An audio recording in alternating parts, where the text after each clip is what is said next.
Welcome to this space dedicated to the dissemination of scientific knowledge, designed for specialists, general practitioners, and students, as well as the general public interested in health.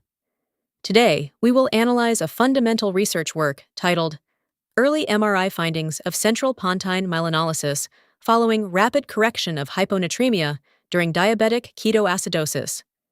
This important article was developed by researchers Roldan Valadez, Osorio Peralta, Hernandez Martinez, Sandoval Gonzalez, and Cassian Castellanos. Originally published in 2004, this study offers a critical perspective on a severe and uncommon neurological complication that can arise following the treatment of electrolyte imbalances. Through this clinical case, we will discover how the early identification of findings using magnetic resonance imaging, MRI, is crucial to guiding the management of this pathology. Join us as we explore how the use of these advanced imaging technologies allows for the early detection of pontine lesions, ensuring better monitoring and understanding of the prognosis for patients presenting with this condition. Legal disclaimer: this material is for educational and scientific dissemination purposes only. Its goal is to democratize access to the knowledge generated in specialized academic publications. Due to the dynamic nature of medical science, the information presented reflects the data available at the time of the original article's publication and may be subject to subsequent updates. Not medical advice.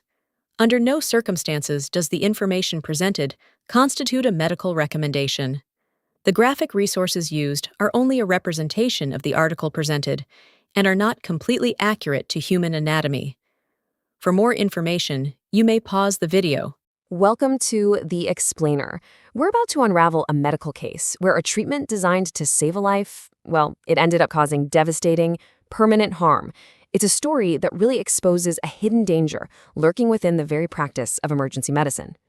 So, can a life-saving treatment actually cause permanent brain damage? The answer, and this is pretty unsettling, is yes. We're going to explore exactly how something like that can happen by following the story of one patient whose journey reveals a critical balancing act doctors have to face every single day. Our story kicks off with a 58-year-old woman. She had a long and really challenging history with diabetes. She'd been in and out of the hospital for years because of it. But this time was different. This time, she was rushed to the emergency room in a state of absolute crisis. She was suffering from something called diabetic ketoacidosis. It's a super life-threatening complication where her body was essentially running on acid. And on top of that, her blood tests showed a critically low sodium level, an electrolyte imbalance that put her brain and nervous system in immediate danger. Okay, let's look at a timeline to see exactly how this emergency unfolded, because the sequence of events here is absolutely crucial to understanding the tragic turn that came next. Just look at the speed here.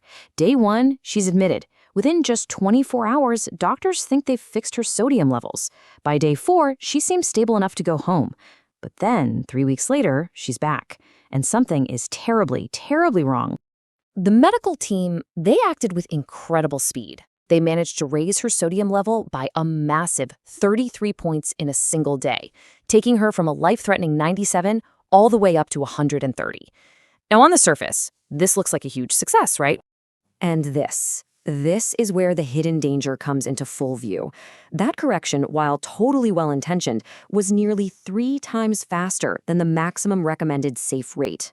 The established medical guidelines are really clear. You shouldn't raise sodium by more than 12 points in a 24-hour period. This speed, it would have catastrophic consequences. So after being sent home, seemingly on the road to recovery, the patient came back. But she wasn't the same person.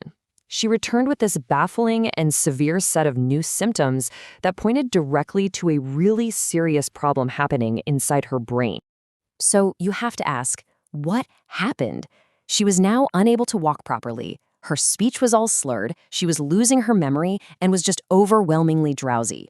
Her initial crisis was over. So what on earth could have caused this catastrophic neurological collapse? The answer lies in a devastating condition called Central Pontine Myelinolysis, or CPM. And to really get what happened inside her brain, we're going to use a simple but powerful analogy, the brain sponge effect. CPM is basically damage to the brain's delicate wiring.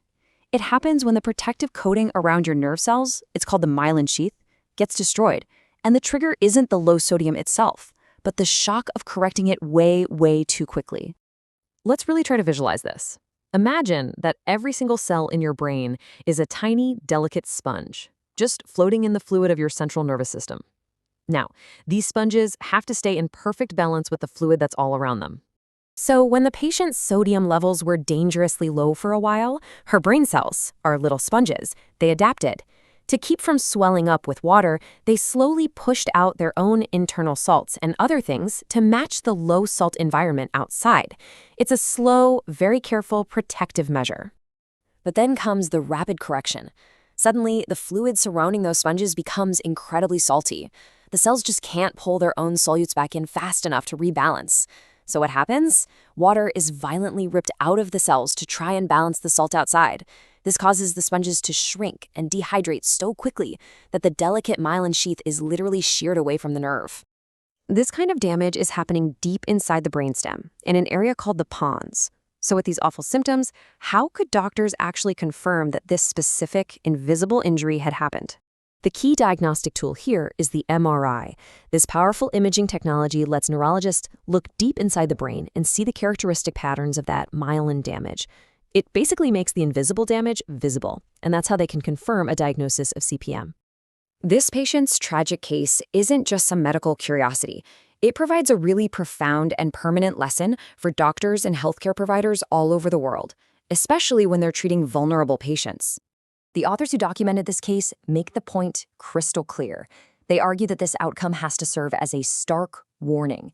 For susceptible patients like those with chronic diabetes, the risk of this kind of permanent brain damage from aggressive fluid therapy is very, very real.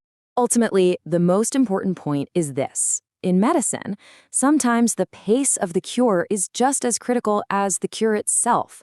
Treating a number on a lab report too aggressively without thinking about the brain's delicate adaptation can lead to irreversible harm. And this leaves us with a huge question, not just for doctors, but for our entire approach to emergency care. It's this delicate dance between acting fast to save a life and moving slowly enough to protect the brain. Finding that perfect balance, well, that remains one of medicine's greatest challenges. The reference for the article from which this information was extracted is displayed on the screen. Thank you very much for your attention and for joining us until the end of this analysis. If you found this review helpful, we invite you to share it with colleagues, residents, students, and anyone interested in these topics. Don't forget to subscribe and turn on notifications. This material is for educational and scientific dissemination purposes only.